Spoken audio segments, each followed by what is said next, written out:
You're watching Expert Insights. Hello, everybody. My name is Alex Sasso, and today is August 8th, 2024. Here to talk to you about some of the fantastic opportunities there is in Canadian small caps. I'm the manager of the NCM Small Companies Fund. The current cycle, which is likely a surprise to nobody, is that small caps have been underperforming large caps for pretty much a decade now. And the reason, well, let's just boil it down to technology.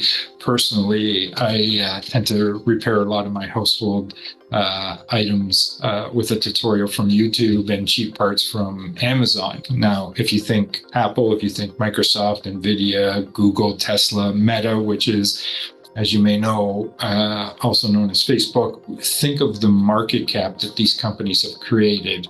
These are hundreds upon hundreds of billions of dollars, and that really has pushed the market's focus in on large caps, the biggest of the large caps, and that's created this small cap underperformance cycle. Now we're students of history, and if you think of the period going up to the late 90s, that also was a large cap performance cycle. The bubble burst in 2000, and then of course we had 10 plus years of really strong small cap outperformance. One of the offshoots of this cycle being as long as it is that it's put a lot of pressure on small cap valuations.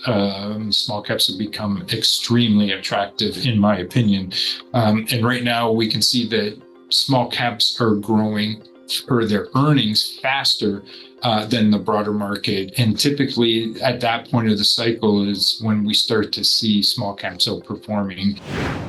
The more free cash flow a company typically has, the more opportunities it can afford to go after. A company can go out and buy more of its stock, producing less shares outstanding so that its earnings per share, its EBITDA per share, its cash flow per share numbers start to go higher.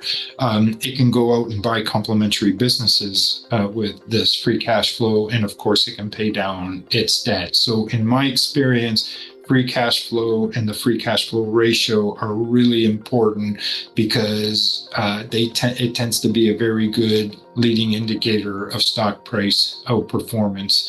So the greater the free cash flow ratio, the greater the probability that a company outperforms, or that the stock of a company outperforms. We're starting to see small cap companies being taken out at significant premiums because the market has moved capital away from the small cap side of the market and moved it into the mega cap side of the market.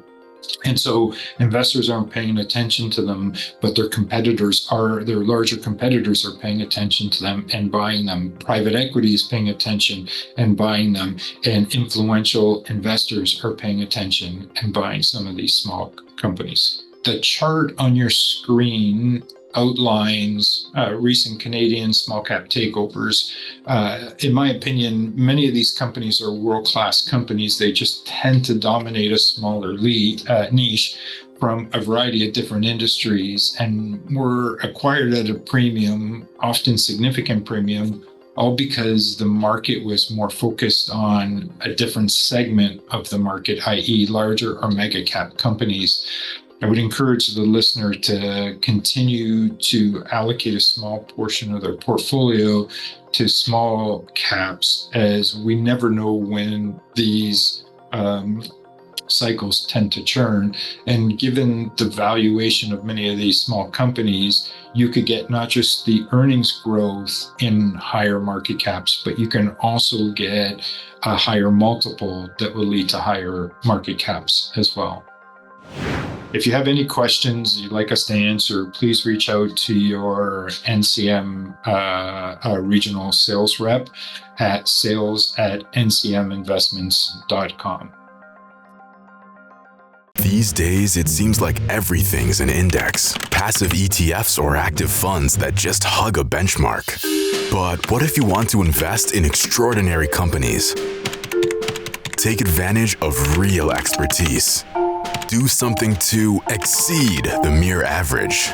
Well then, there's no excuse. It's time for a closer look at NCM investments.